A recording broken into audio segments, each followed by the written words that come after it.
علينا بالإقبال وكلنا واصلح المال يا عالم السر منا لا تتك الستر عنا الله وعافنا واعف عنا وكلنا حيث كنا يا ربي يا رب الأرباب عبدك فقيرك على الباب أتى وقد بات الأسباب مستدركا بعدما مال يا عالم سري منا لا تتك ستر عنا الله واعف عنا وكلنا حيث كنا يا واسع الجود جودك الخير خيرك وعندك فوق الذي رام عبدك فادرح برحمتك في الحال يا عالم السر منا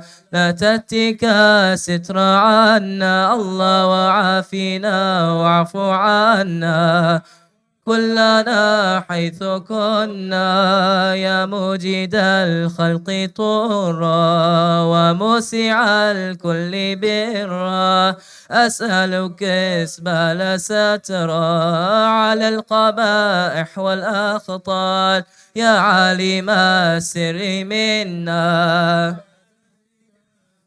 عنا الله وعافنا واعف عنا وكلنا كنا يا من يرى سر قلبي حسبي اطلاعك حسبي فامحو بعفوك ذنبي وصح قصودي والأعمال يا عالم سري منا لا تهتك ستر عنا وعافنا واعف عنا وكلنا حيث كنا ربي عليك اعتمادي كما إليك استنادي صدقا وأقصى مرادي رضاؤك دائم الحال يا عالم السر منا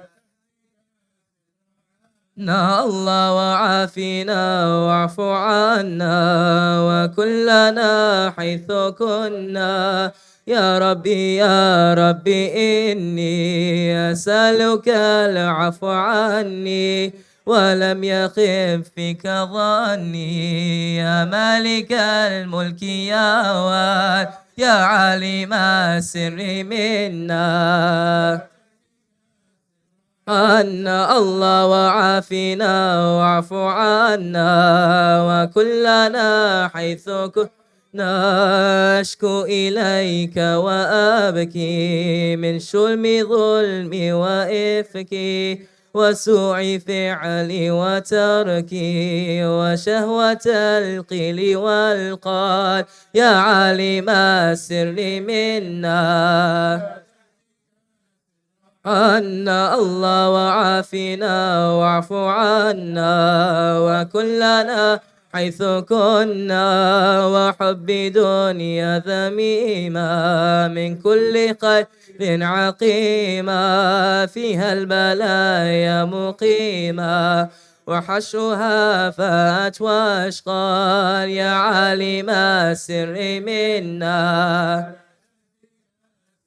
عنا الله وعافنا واعف عنا وكلنا حيث كنا يا ويح نفس الغوية عن السبيل السوية أضحت تروج عليا وقصدها الجاه والمال يا عالم السر منا عنا الله وعافنا واعف عنا وكلنا حيث كنا يا ربي قد غلبتني وبالأمان سبتني وفي الحظوظ كبتني وقيدتني بالأكمال يا عالم السر منا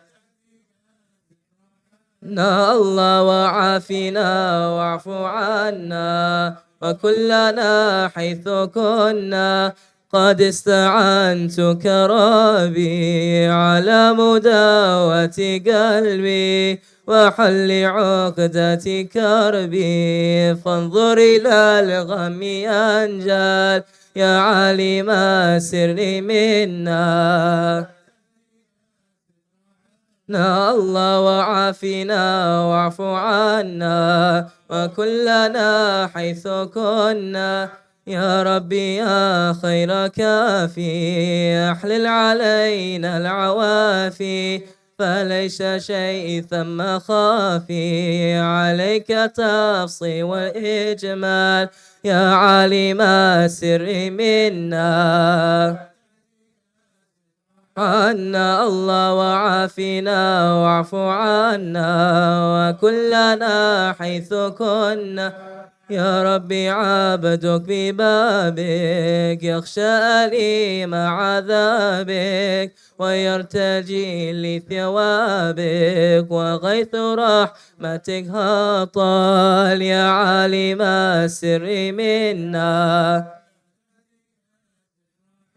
الله وعافنا واعف عنا وكلنا حيث كنا. وقد أتاك بعذري وبانكسار وفقري، فاهزم بيسرك عسري بمحض جودك والأفضال يا عالم السر منا.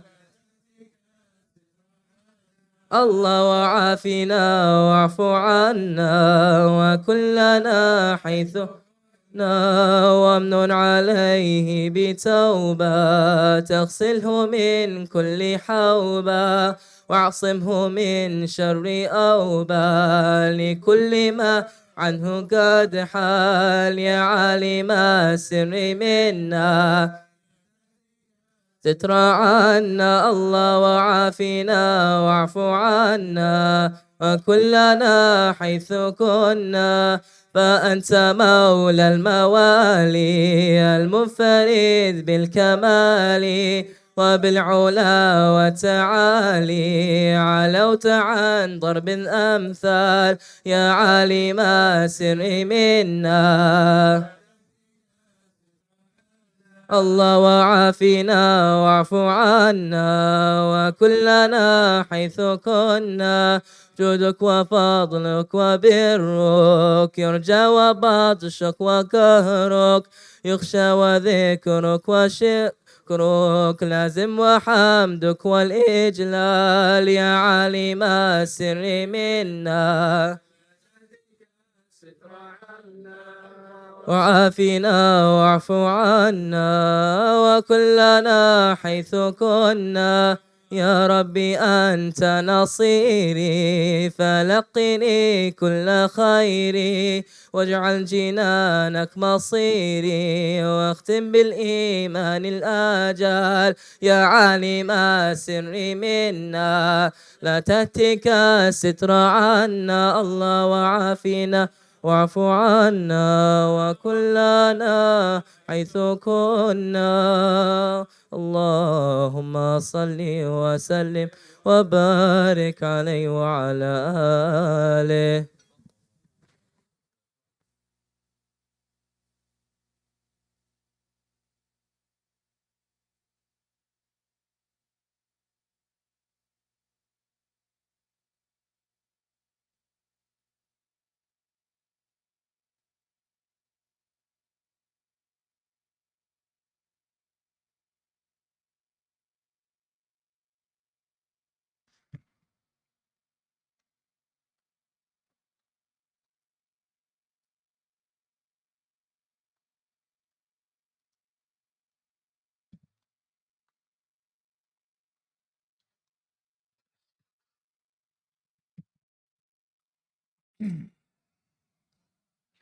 بسم الله الرحمن الرحيم. الحمد لله رب العالمين، وأفضل الصلاة وأتم التسليم على سيدنا مولانا محمدا وعلى آله وصحبه وسلم أجمعين.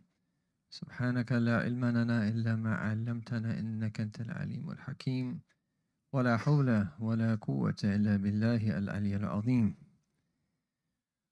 So we have now reached session number 6, in which we will take the second 2 integrals of the 4 integrals of enjoining good and forbidding evil. Al-Amr bil-Ma'ruf wa nahi an al-Munkar. And in the previous session, we were looking at the first 2, where we were talking about the person who is actually doing the forbidding, who is actually enjoining with that good, and as well as what are the various things that can be forbade, and what are some of the conditions in relation to them. And so now we will move on to the next 2. And number 3 is actually really easy. It won't take a lot of time to get through. It's simply the person who's actually doing the wrong. So just to rewind and to remind ourselves, as we go through this, there has been a tendency with this portion of it in the ahkam is focusing on the munkar dimension, the wrong or the evil. But we did want to clarify is that it's 2 parts. There's amr bil ma'ruf and there's nahy anil munkar. And this is how we're going to start our next session, which is the interactive session, which we're going to go a little bit deeper, inshallah, and that's going to be the first question.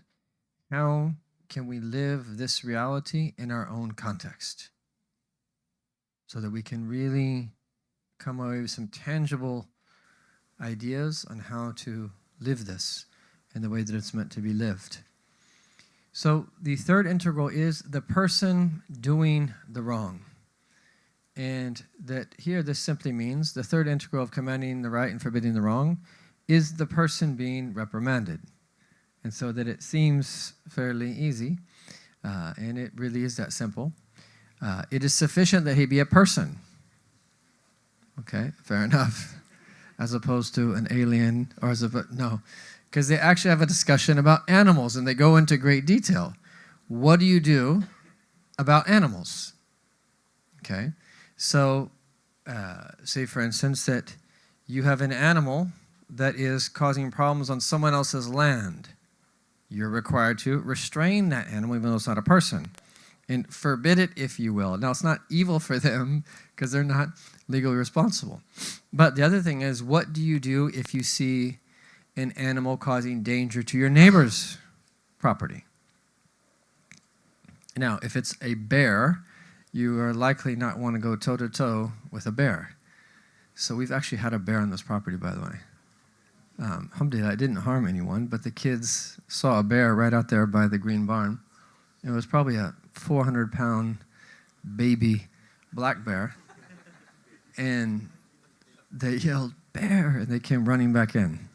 So, now he didn't harm the barn or anything, although he tried to climb the Mack truck's fence over there. And I think they tranquilized it and moved him away somewhere. But anyhow, let's just say that you saw a bear damaging your neighbor's property. What do you do? Anyhow, Imam al-Ghazali goes into all that depth. We're not going to go that far into it. But at the basic level, that's very different than like a fox trying to eat your neighbor's chickens. Now, we're in the woods here, so people from New Jersey and New York are like, chickens? Who has chickens? That's a thing of like 50 years ago, or people like 100 years ago the way we used to live. No, we actually got to have chickens, even in our suburban homes that are down the street here. Anyhow, so that's part of the reason here is they actually speak about animals. And there is potentially some things we have to do, even with animals, damaging other people's properties and things like that. I was going to, anyhow. But the other thing here is that he wants to clarify that it's not necessary that the person be legally responsible. So even if the child has not reached the age of puberty, let's just say you're walking down the street and you see a child harming an animal, you have to intervene. Okay? So it's very normal for children to want to, capture fireflies and frogs and lizards and all kinds of stuff, and turtles. But if you see a child harming an animal like that, even if they're not legally responsible, even if it's not haram for them because they're not of age, you have to intervene. And so we can't let that happen, even if they're not taken into account for it. So that's why they kind of go into this detail here. And the same thing would be, let's just say someone who is legally insane. They're not mukallaf, they're not legally responsible, but you still have to prevent them from damaging people's properties if you can. And they say even if the child hasn't reached the age of discrimination. So one common thing there is, in the Shafi school, if a child has not reached the age of discrimination, the sin tamyiz, which they don't actually assign a number of years to that, they give some traits. This is someone that when you speak to him, they can understand what you're saying and return a response to you. It is someone who can eat in and of themselves, clean themselves, use the bathroom without assistance. They give markers so that we can say, okay, this person has the first light of the intellect developing in them. They can, if they have wudu, bring you a mushaf.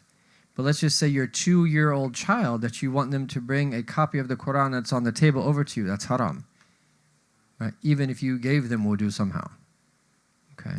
So there's things like this that are important. So if we see a young child, for instance, grabbing a mushaf or something that is respectable, shar'an, is that we have to gently teach that child and that show them, okay, now this is something that we don't let someone of this age hold, and something you have to intervene. So that's it. The person who's doing the wrong. Now, this is going to get down into the heart of this, the 8 stages of the act of forbidding. And this is where we'll need to go into some detail. So, when they mention it in this degree, this is how we have to begin. The first stage is, Imam al-Ghazali calls, at-ta'arruf. And that's translated, knowledge of the wrong act. Or you could also say at-ta'arruf, coming to know about something. So the first degree consists of knowing the wrong act. But as we mentioned, that we can't do to justice. You can't spy on people. One should not eavesdrop at another's house in order to find out about things. One shouldn't search for things, or even they say, or try to catch the scent of wine if you think that someone has been drinking, or feel for an object concealed beneath someone's shirt, or ask a person's neighbors to see what he is doing. None of those things that we do. So let's just repeat that, because sometimes we think that, no, we have to go out and establish this amongst people. You do, but in the right way. There's limits to what it is that we can actually do. So you should not eavesdrop at another's house. And let's just say that you live in an apartment complex where you can actually hear people's conversations. You should actually tell them, look, I can hear your conversations. You should let people know. Or that, let's just say that you become aware of something somehow, with something related, you should let them know. That, hey, look, I'm just letting you know, I can hear you, you should let people know these things. So we do not try to eavesdrop at another's house, try to catch a scent or feel, because what he's trying to do here is that knowledge is derived from the senses. So whether it be with the ear, whether it be something that we see, whether it be something that we can smell, or whether it be something that we can actually feel, or anything of this nature. Is it anything with our senses? We don't go out of our way. But if 2 upright witnesses, 2 people, come and inform you that someone is doing something that is wrong, then you can consider that as if you know. And then you're obliged to take action at that point, depending upon the situation. And when it comes to this, we are not in the business as Muslims of covering up for people. If things happen, once someone knows that, then there has to be a process. At the level of the family, at the level of the community, at the level of an organization, there has to be a process. And only the right people should be involved. And if you only need to involve 2 people, that's all you involve. If you must involve 4, you involve 4 and not 5. You only involve who needs to be involved to be able to deal with the situation. So the first step is at-ta'arruf, coming to know of the wrong. And at this point, you're not actually really doing anything, but Imam al-Ghazali does include it. Then the second step is the same root word, but it's a different form, at-ta'rif. And this is translated as explaining that something is wrong. The secondary consists of explaining that an act is wrong, since an ignorant person will often do something he does not know is blameworthy, but will stop when he finds out. And so this happens with people just getting back into the Deen. This happens with new Muslims. We have to be very gentle. So for instance, when I first became Muslim, I was a vegan, and I just didn't eat meat, and people were telling me not to make the halal haram, and like forcing me to eat meat and this type of thing. It was like, I just don't really eat meat. I'm not used to it, right? And then you just learn, okay, it's better to, eat what people serve you and so forth, and you learn these things people tell you. But there's no reason to get too bent out of shape over something like that. They just agree that the second step is just to explain to them that something is wrong. And so let's just say someone's making a mistake in their prayer. They're not praying towards the Qibla, is that they didn't perform their wudu wrong, or that you saw them, and you'd be surprised. People that new Muslims oftentimes take time, even the most simple of ahkam. Oh, I was supposed to start fasting at dawn, not sunrise? These things, for us, if you've been born Muslim, like, of course. But a lot of people don't know even the most simple of ahkam. So the first stage is to explain to them that it is wrong. And again, is that this has to be done with the utmost gentleness and with the utmost wisdom. And so a part of this is, so one must explain it politely, saying, for example, and he goes into this whole, the tangent, which is really beautiful, because he's talking about human nature. And he says, فَيَجِبُ تَعْرِيفُهُ بِاللُّطْفِ. It is an absolute obligation that you explain what they are missing gently, min غير عنف, without being harsh. Okay? He says, and that one do this without making the people feel like they're stupid, either with words that you say or speaking to them in a condescending manner, like, you don't know this? You have to avoid anything of that with your body language as well as with your words. And he says, وَقَلَّمَا يَرْلَى الْإِنسَانِ يُنْسَبَ الْجَهْلِ. Why?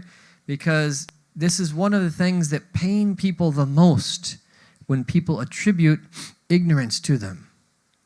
And this is one of the quickest ways to get people to respond. And to respond oftentimes angrily. And so he says, وَلِذَلِكَ تَرَى الَّذِي يَغْلَبْ عَلَى الْغَضَبِ كَيْفَ يَغْضَبْ إِذَا نُبِّهَ لِلْخَطَأِ. If someone has a temperament where they get angry easily, one of the quickest way that they get angry is when that people indicate that they've made a mistake or there's something they didn't know. And then how this person will just go out of their way to like argue back for no reason. So his whole point is that know human nature. And one of the most important things in that hadith that Ustad Amjad quoted and mentioned about وَمَنْ رَأَى مَنْ يَرَى مِنْكُمْ مُنْكَرًا.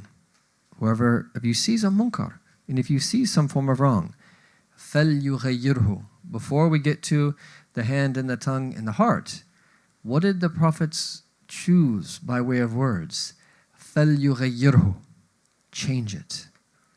In other words, is that the whole goal is that we help people change what it is that they're doing. So this whole conversation, I meant to mention this last night, but I forgot. This whole conversation of Amr bil Ma'ruf and Nahy anil Munkar has to be seen, one, in the light of human behavior, and ideally being aligned with what the prophets tell us is the divine will, the way the Lord wants us to be, but also it relates to how we as human beings potentially can affect or be affected by those that are around us. How we can intentionally, we can be changed potentially be changed, or we can bring about change, how we can be transformed or bring about transformation. It has to be seen in this light. In other words, our whole goal is to get people to achieve their Adamic potential in the very best of ways. But the biggest obstacle in this is everybody's worst enemy, which is nothing other than our own selves. So how can you reach someone with this major roadblock in front of you, which is their nafs? And sometimes your nafs gets in the way too. How then to reach someone? How to use tact so you can get around the nafs and touch their heart. How that you can be a means for light to come to their heart and not let that light be blocked by their nafs. That's really what this is about.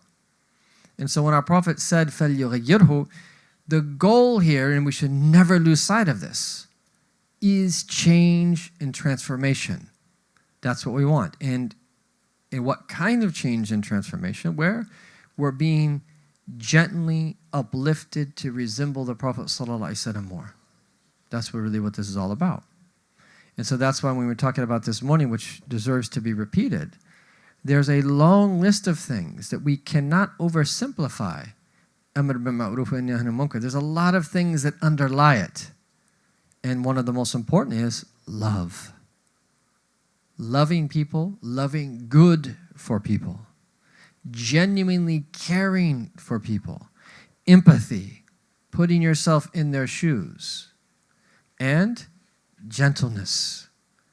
And you could mention others as well, but those are kind of assumed. This is a fiqh discussion for the most part that has a practical bearing on what it is that we do. But it doesn't negate all of that. All of that has to be there as well. If we're really, rahmah, sorry, that was one of the first ones I should have mentioned. Mercy. If you have a heart that's overflowing with mercy, when you help someone, it's going to be tangibly different than if you just don't really care about people and you just, whatever. Just find it very easy to look down upon people. So, explaining that something is wrong, being able to maneuver and do so in a way that you get around people's nufus. So one must explain it politely, saying, for example, people are not born scholars. We were unfamiliar with many things in the sacred law until scholars mentioned them to us. Perhaps there are not many people in your hometown, whatever it might be. You know what's best given the circle. These are just examples that might not apply to what we would actually say. But connect with people and connect with them in a way so that we can gently plant seeds without their nafs getting in the way. And he says, why? وَهَكَذَا يَتَلَطَّفْ بِهِ لِيَحْصُلِ التَّعْرِيفِ مِنْ غَيْرِ إِيذَاءٍ. Because you have to do this, i.e. explain that something is wrong without إِيذَاء, without harming someone. فِإِنَّ إِيذَاءَ الْمُسْلِمِ haram. It is haram, it's forbidden, unlawful to harm a Muslim. كَمَا أَنَّ تَقْرِيرَ الْمُنْكَرِ مَحْظُورٌ. Just as to act like everything is okay and help someone do something wrong is also something blameworthy. وَلَيْسَ مِنَ الْعُقَلَاءِ مَنْ يَغْسِلَ الدَّمَ بِالدَّمِ. But an intelligent person is not going to wash some blood that they got on their clothes with blood. Right? You don't clean najasa with najasa.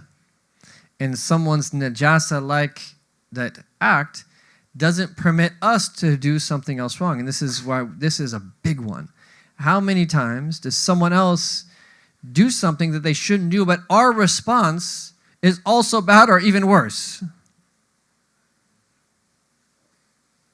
So someone else did the wrong action, but because we didn't respond in the right way, we also that did something wrong.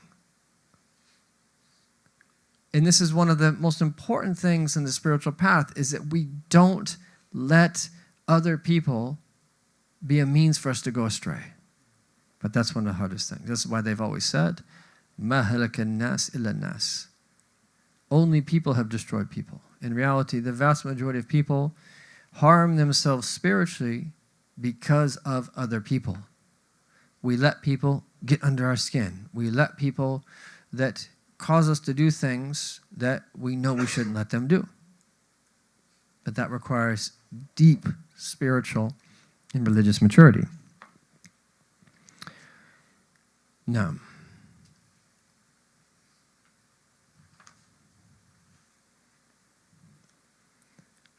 and then he says, وَأَمَّا إِذَا وقفت على خطأ في غير أمر الدين فلا ينبغي أن ترد عليه فإنه يستفيد منك علما ويصير لك عدوا. So he says, as for if someone makes a mistake that doesn't relate to any religious matter, the best thing to do in general is to let it go and not comment on it. Because he says what might happen is if you don't do it right, they benefited some form of knowledge from you, but they could develop enmity in their heart for you. He says, إِلَّا إِذَا عَلَمْتَ أَنُّ يَغْتَنَ بَالْأَنْ وَذَلِكَ عَزِيزٌ جِدًّا, unless that you know the person will genuinely benefit from it. And I remember an example of this. I was on a bus one time with one of our teachers, and there was two brothers. One of them was Egyptian, the other one was from England. And they were arguing about something to do with Egyptian history and the pyramids and this type of thing. And it was getting heated. And the Egyptian brother was just like saying to this brother, who do you think you are, right? This Western supremacy, you think that you know more about our history than our own history? I'm telling you, and they started to get a little bit heated. And then our teacher simply said to them, who cares? Like, why are you arguing over something about ancient Egyptian history?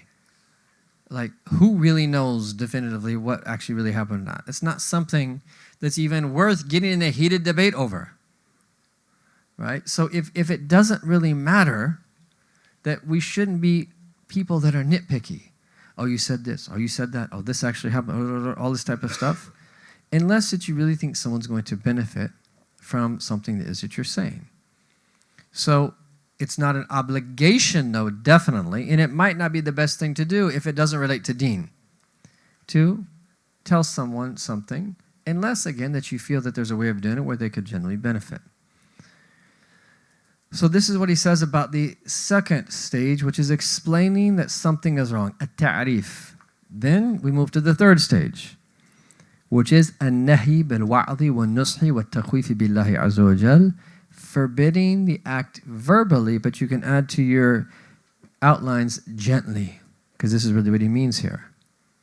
And so this is where now we're advising someone, and that we might be saying things that are a means for them to attain a greater knowledge of Allah and even fear, and so that they can be admonished, but it's done gently. So the third degree of severity is to prohibit the act by admonition, advice, and making the other fear Allah. Mentioning the hadith of divine punishment for, and reminding the person how the early Muslims behaved, all of which should be done with sympathy and kindness, not harshness or anger. Okay? And then there's degrees here. And there's these subtle etiquettes that you benefit in the books of the Qawm that are so beautiful. They mention that if you're, for instance, that advising someone from the family of the Prophet ﷺ, we honor them by virtue of them being a direct descendant of the Prophet ﷺ. And we love them a second time if they're upright, and a third time if they're knowledgeable, and so forth and so on. But we have to have adab with them. And they say one of the etiquettes is if you are going to advise them, you advise them with the words of their grandfather. That your grandfather said, kada, kada, kada. So we still advise, but there's an adab. Similar to the way that a student's going to have adab with their teacher. Similar to the way that a child's going to have adab with their parent, and so forth. And so we take these things into consideration when we are speaking to someone older than us, someone who's in a position of social status. We take these things into consideration, also that we can help bring about the change that is needed. All of which should be done with sympathy and kindness, not harshness or anger. And Imam al-Ghazali says,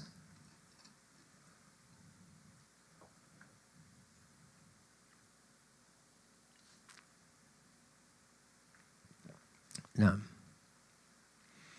the great danger here, which one must beware of, is that a learned person explaining something wrong may be proud of his knowledge and gloat over the lowliness of the other's ignorance, which is like saving someone from a fire by casting oneself into it.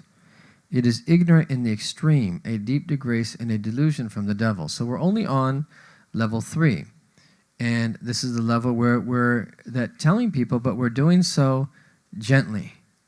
But he's here at his best. Imam al-Ghazali is a master physician of the soul, where he knows the ins and outs of the human soul and the various vices as well as the virtues.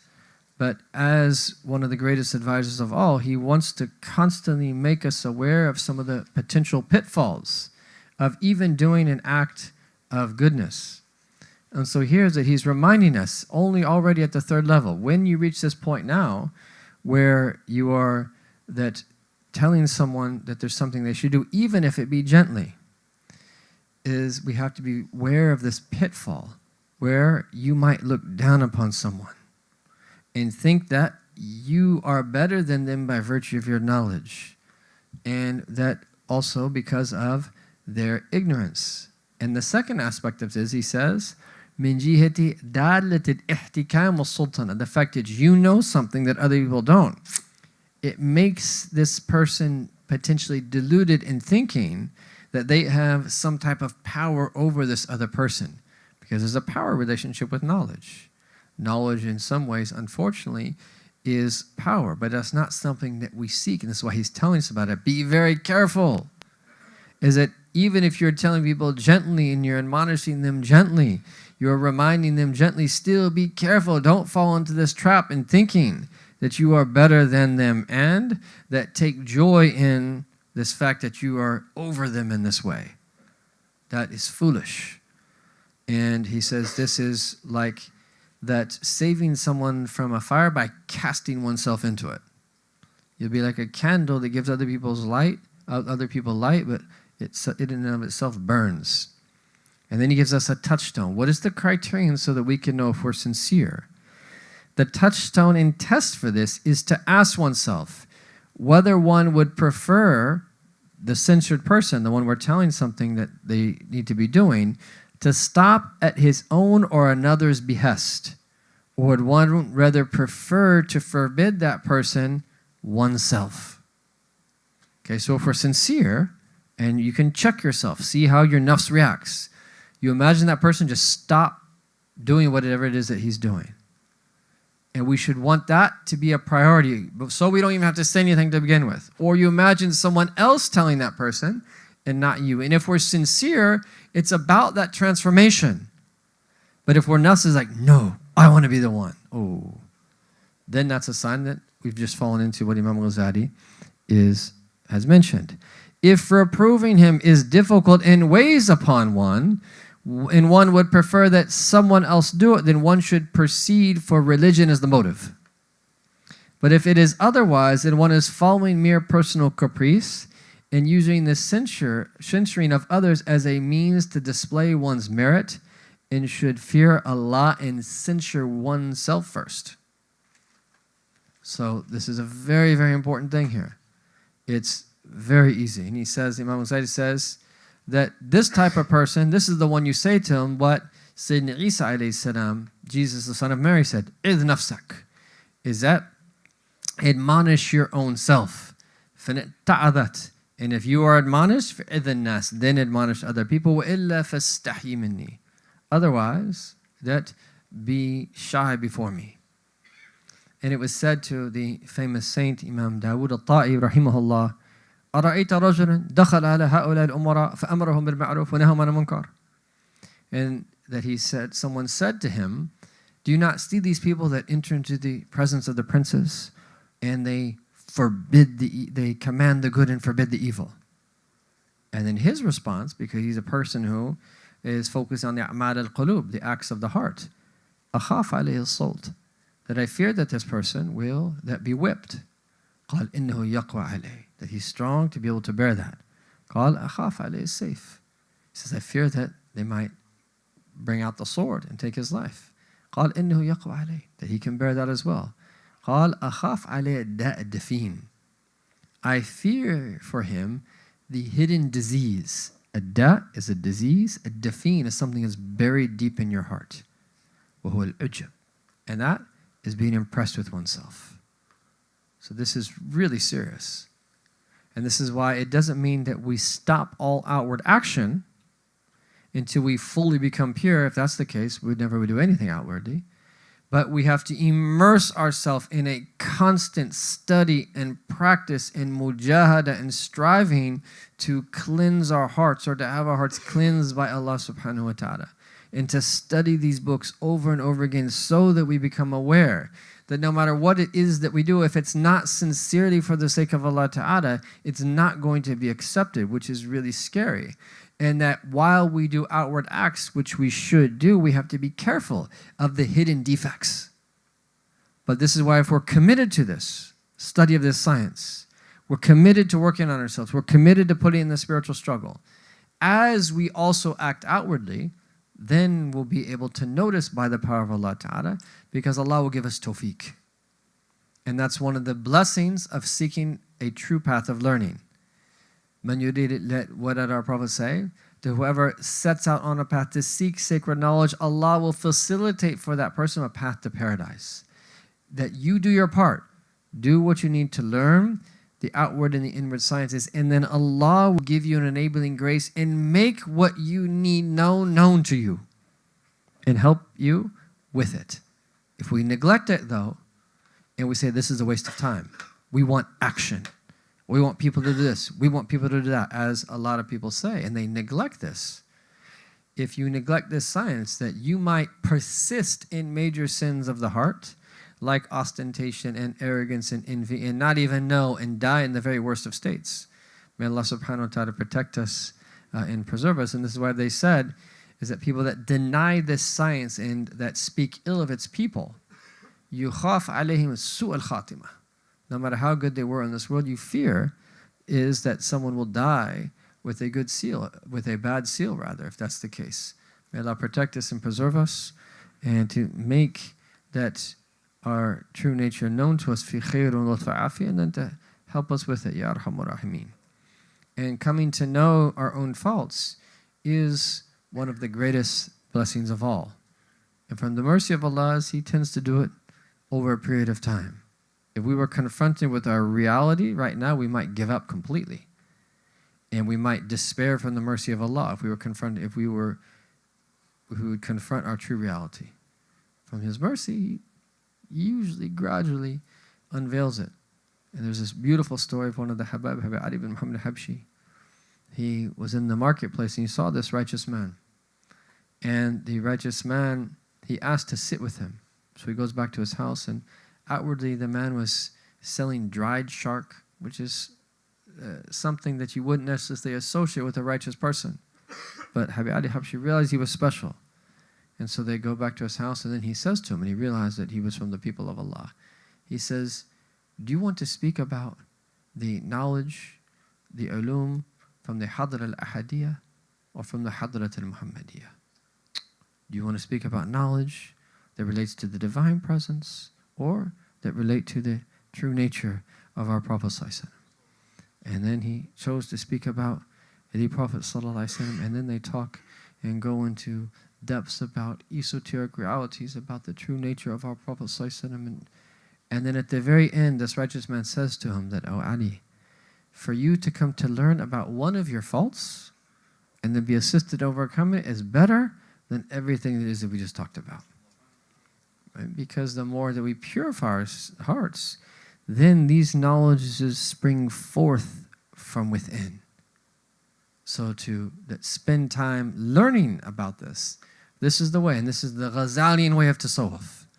Learning about the diseases of the heart, learning what it is that we need to do outwardly acting while working on your heart, and over time the mirror of your heart gets more and more polished.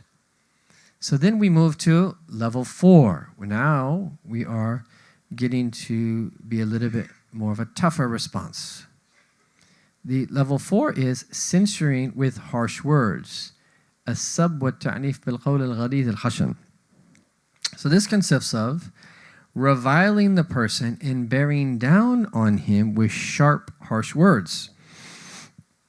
So notice he says here right after that, though, one does not resort to this degree unless one is unable to prevent the person by politeness, and he shows him he wants to persist or mocks one's admonitions and advice. So you can't move to level 4 if you haven't first gone through levels 1, 2, and 3. And that on top of all of this is that if you think that this is not going to be effective, or you think that it's not going to actually bring about the change that you want, then you leave it. So this remains. And certainly that there are times we have to do this, even in your own household. There's times where you come down really hard on your children and you need to make a point. And one time that you might do that, for instance, if your children lie, that's a time that maybe the first time they do it, there's a certain response that you have. But if that persists, you come down very hard. You let them know, no, this is something we don't do. And you might develop a policy that if they tell you the truth, is that the consequences will be less if there's any at all. As opposed to that just treating them in a way that helps them persist in lying. Lies are very serious. And so as a parent or as someone who's that taking care, helping that nurture the upcoming generation, or someone who's at the helm of the community, everything has to be put in its proper place. There are times where you have to be tough. And there's times that require that harsh words. But those harsh words are coming from a heart that is filled with mercy. Don't ever forget that.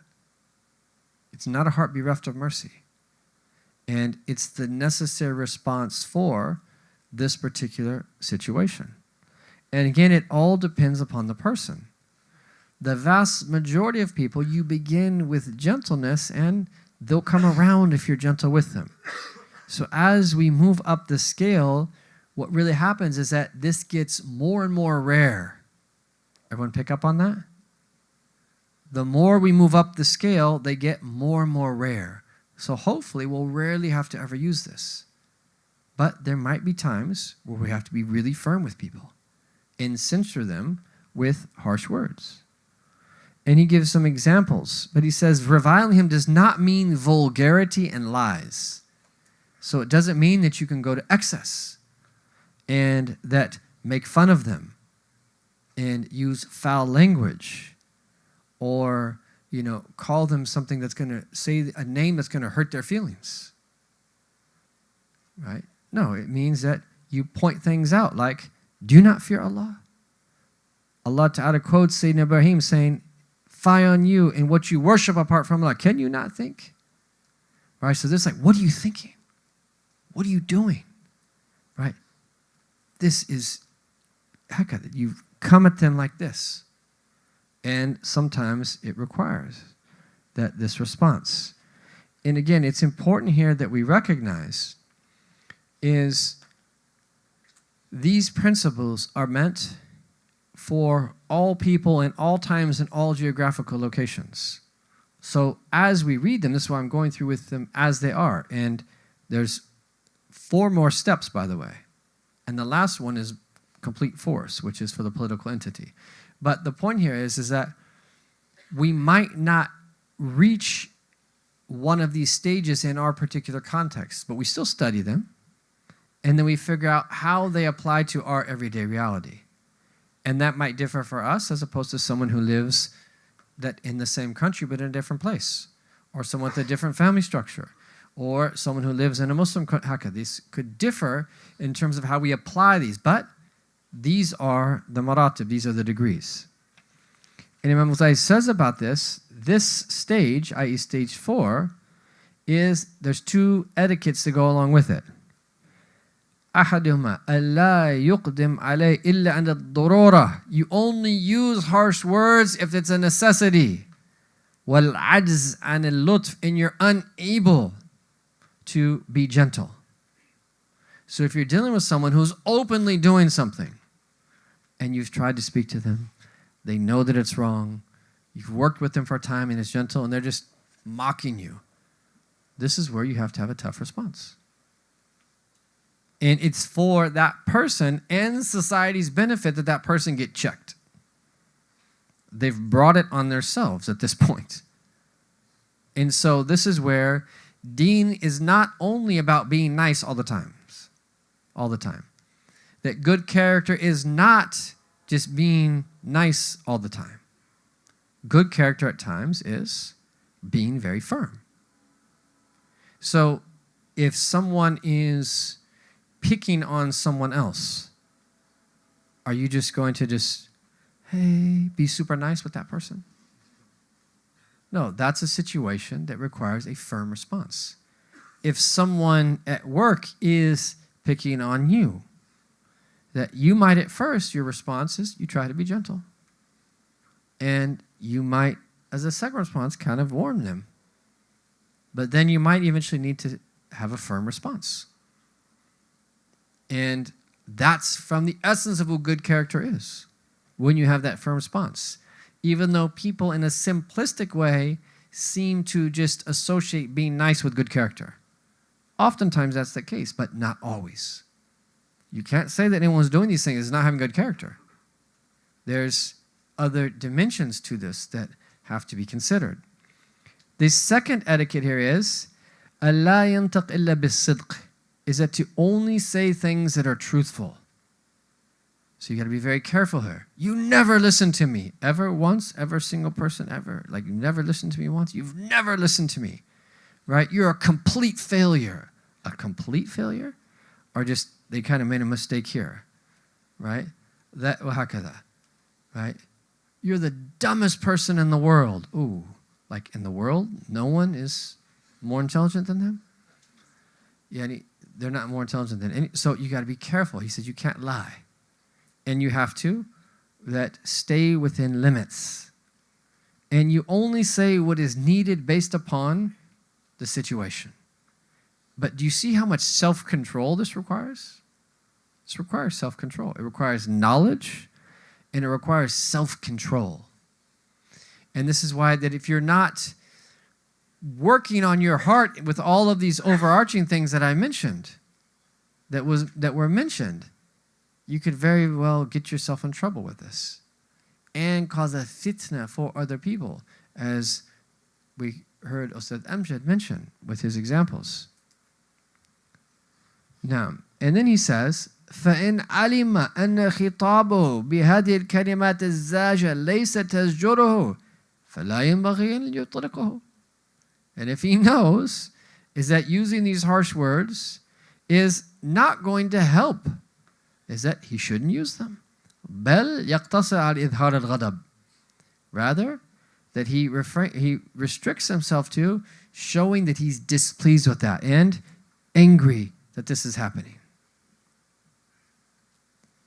So that if someone's doing something wrong, you indicate to them that that's not right.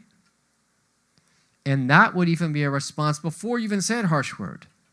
And this is why we all know with our children, sometimes they do something, you just give them a look. And they know. You don't have to say anything. They know by that look, oh, I shouldn't do that. And there's going to be repercussions unless I stop. But parents have to be consistent. Consistency is one of the most important things in parenting. If you give kids an inch, they'll take a foot. And they are much more intelligent than you think. And they know how to play one parent on the other. And they know that they will push the limits and see what they can get away from this parent or from that parent. And sometimes it's the father, sometimes it's the mother. In my family, my mother was the disciplinarian. We wanted to get our way, we went to dad. And then dad would get overruled by mom if she found out that we went to dad. We would just try to go to dad first and then do our thing. But my mom was the disciplinarian. And so sometimes it's the mom, sometimes it's the dad. But the point here is that consistency is what's really important. And that if there's this consistency is in the best interests of the child themselves. And by extension, these same principles, I'm using the example of parents to kids to show how all of these principles apply to almost all of us, with those that are the closest to us, and then by extension, the people that are around us. Then we get to the 5th level, which is, is it 6 o'clock already? The 5th degree consists of changing the blameworthy thing with one's hand, righting the wrong by hand.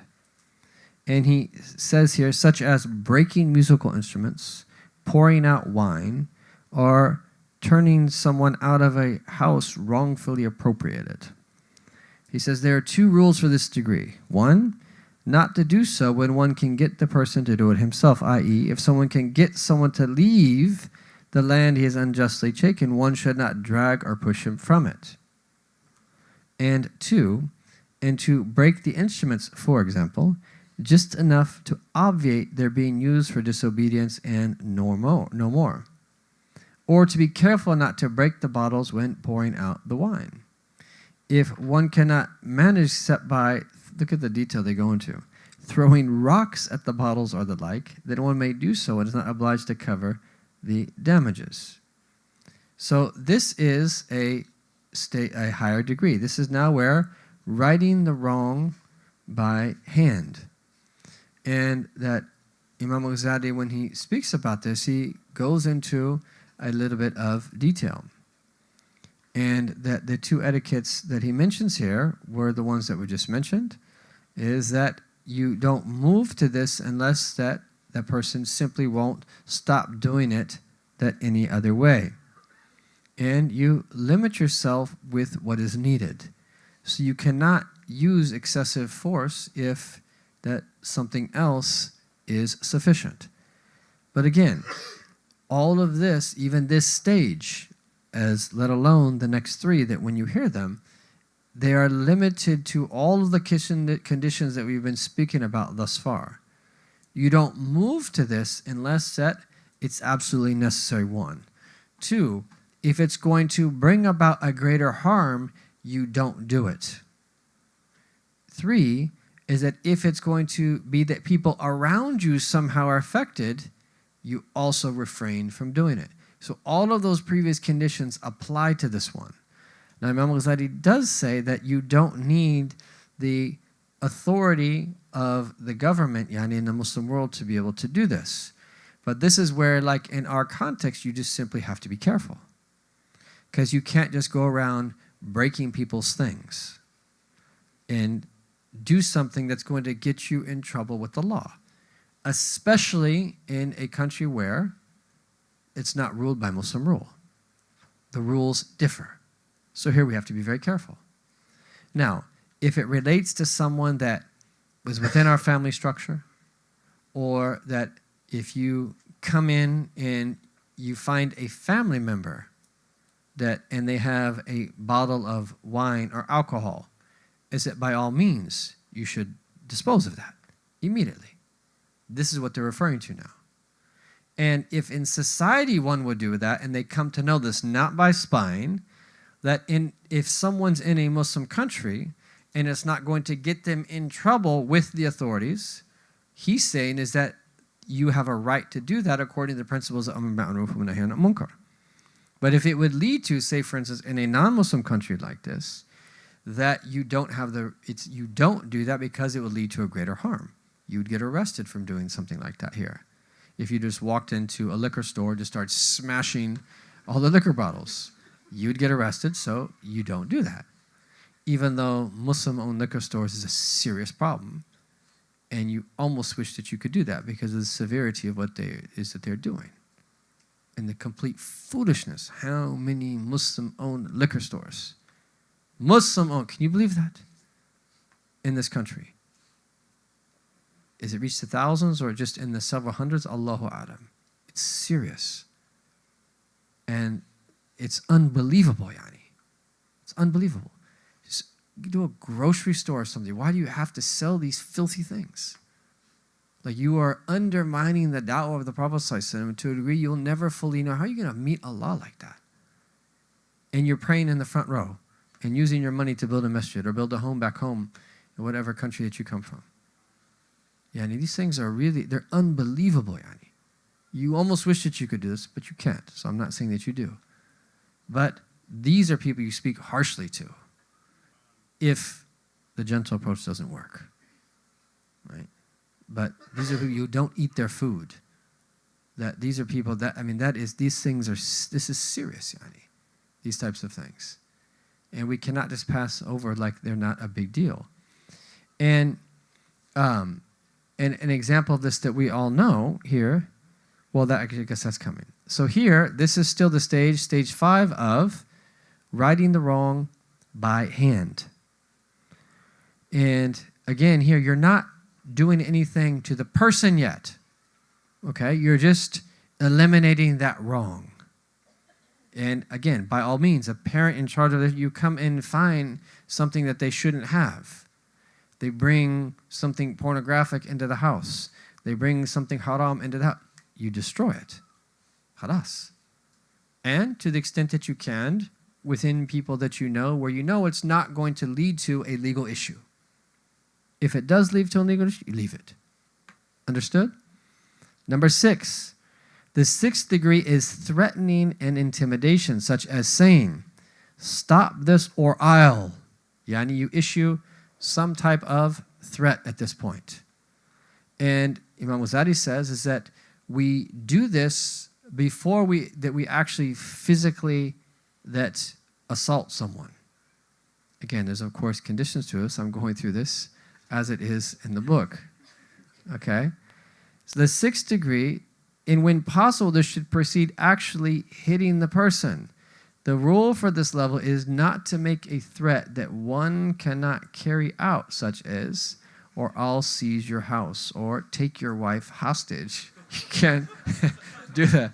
This is what's in the book, Sadi. Because if one says this seriously, it is unlawful. And if not serious, then one is lying. So you have to control your tongue. But here, this is threatening and intimidation. But again, let's just say that there could be instances where this is implemented. All right? And let's just say at school, you have a group of Muslims that are being picked on. And they're constantly being picked on. They're being pushed around, this type of thing, and people are threatening them. You've taken the different steps, and there's no other step. Those people might need to be threatened. Right? Look, I'm telling you all, right? This is the last warning. If you do this one more time, right? And again, when it comes to that, I've always told my boys growing up that if you see someone being picked on, you defend them. And if it reaches the point where you would have to physically harm them within limits, and you get in trouble at school, you're not going to get trouble at home because you're doing the right thing by defending the honor of a Muslim or any other person, even if they're not Muslim. We shouldn't let that stuff happen. Now, this is borderline here, and I'm not encouraging violence, right? But this has its place, Yani. This has its place. Or if someone is disrespecting a Muslim sister, you have to intervene. The safety of the entire community is not, we have to take that seriously. And of course, if it means that it could lead to a fitna of some sort, where again, that it could lead to a greater harm, where there's a big fight that takes place, let alone people coming back with weapons, and that's a different scenario. Then you have to be very careful and wise in what you do. The same principle that we said apply here as well. So we have to be careful here. But this could have its place, where some people need to be put in their proper place because of what they're doing. It's not an option to sit there and let people do things. So let's understand this. Like, this still could have, not in every situation, but we still could have practical, we still could potentially have this. And this also could be that's something at home where, like, there's now a bit of intimidation, which you don't want to do with your child, but it's like, if you're going to persist in everything that I did before, that I've that already thrown something away you brought home that you shouldn't, I'm just telling you right now, there's going to be severe consequences. And I'm not saying that we should beat or hit children. There's laws in the United States of America that govern that. We should never do anything that is against the sacred law, or to do something that's going to get us in trouble in where we live. And those laws tend to be a little bit different in America as opposed to that some European countries. There's more room for light corporal punishment here. And this was really the old way of doing things. This is as American as apple pie, to discipline children. And it's only in recent times that things have really changed, and for good reason, because there are people who went too far. So the point here is, I'm not telling people to beat their children, that spanking them and things like this are not things that you're going to get in trouble for in the law, unless you actually really hurt them. And of course in the sacred law, which is the dar mubarrah, where you're harming them in some way, is not permissible. But threatening intimidation might be a tactic that has to be used when the situation gets severe. Then the seventh is assault. This is to directly hit or kick the person, or similar measures that do not involve weapons. Okay? And again, everything that we mentioned before, that also applies. And he says here very clearly, فَلَهُ أَنْ يَتَعَاطَ مَا لَمْ تُثِيرِ الْفِتْنَ. If this leads to fitna, right, then you cannot do this if it leads to a greater problem. But you could see now, what would you do if you came across someone that was getting jumped by 3 people? Are you just going to be an innocent bystander? Or are you going to intervene? Or that you saw a man attacking a woman. Are you just going to watch that? Or are you going to intervene and physically hurt that person? You'd be considered to be a hero if you put this seventh principle into practice, if you defended that person, right? So there's still these things are very applicable, right, in our time even. And so let's not misunderstand. This is not opening up the door for vigilantism, where everyone's just going around on some type of patrol and like hurting us. Not what these principles are teaching us. But there's still elements of them that relate to us. And then the final one here is force of arms. The 8th degree is when one is unable to censure the act by oneself and requires the armed assistance of others. Sometimes the person being reproved might also get people to assist him, and a skirmish may ensue. So the soundest legal opinion is that this degree requires authorization from the caliph, since it leads to strife and the outbreak of civil discord. Okay, so that this is where now there's arms involved. Now, that even here is that if someone's going to protect themselves in their own home in the United States of America, that we tend to have the ability, and this opens up a huge can of worms in terms of that whether one chooses to do this or not, but that for self-protection, that is a valid reason to have arms, to protect yourself, especially in a society where there is a lot of people that have weapons, and especially in places like Pennsylvania. That it's very different than other places, but even in other places where that weapons are widespread. And again, I'm not necessarily calling people to doing that, but if someone does that responsibly, that we can't be against that from a standpoint of a religious perspective Islamically, nor a legal perspective in the United States of America. But know the rules. That if you're not authorized to carry a weapon concealed, don't do it, because you're getting serious trouble if you do that. That have a concealed permit, that if you want to do that. And that there are even, that with all of these different things that are happening, is that there are oftentimes it does make sense for masajid and Islamic centers to think about ways to protect their communities. And this might not be everybody's choice way of doing it, but there definitely is that precedence there within our deen and within the laws of the country in which we live. But in general, to take it upon ourselves, if we see something wrong, to use weapons to stop people, that's a red line that we don't want to cross. that not in an Islamic perspective, even if we're in the Muslim world, let alone here. That's where you can really get yourself in big trouble and be doing a lot of time as a result. Now, having said all of that, of going through these 1 to 8, different communities will differ in terms of their application of these things. And certainly there are many places in the United States of America where that I'm more familiar with the Muslim community, where Muslims will go in to solve social problems that the police will not step foot in and do. And in that situation, the legal ruling is different because they turn a blind eye or actually want them or work with them to help them do that. That's very different than being in a situation where that is not the case. Or being in a situation where there oftentimes is so much corruption by the authorities that you know that they're not going to really help you.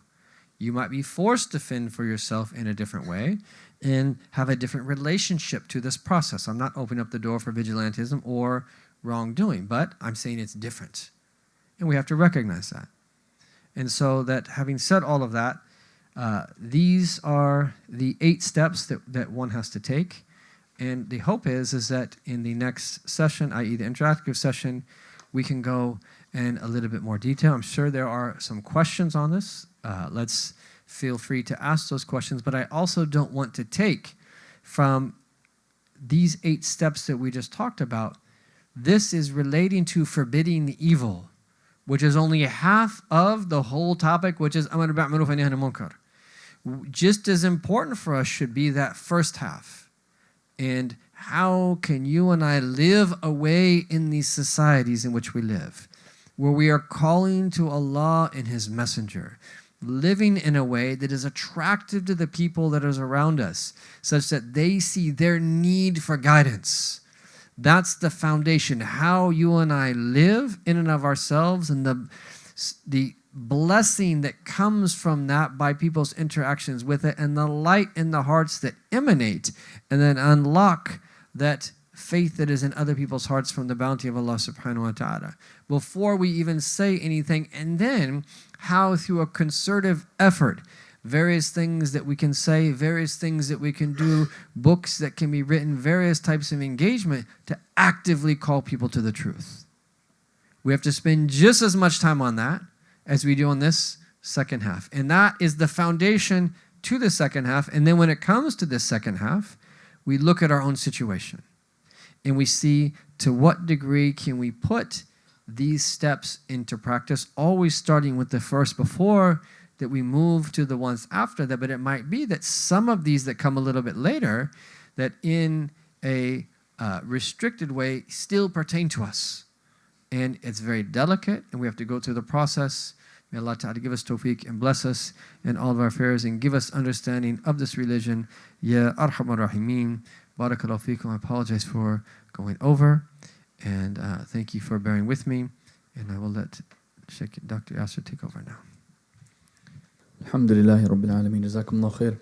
At this time, inshallah, we'll begin with the recitation of the Word al-Latif for the evening, after which we'll pray Salat al-Maghrib. After Salat al-Maghrib, and we'll recap this as well, inshallah. The brothers will stay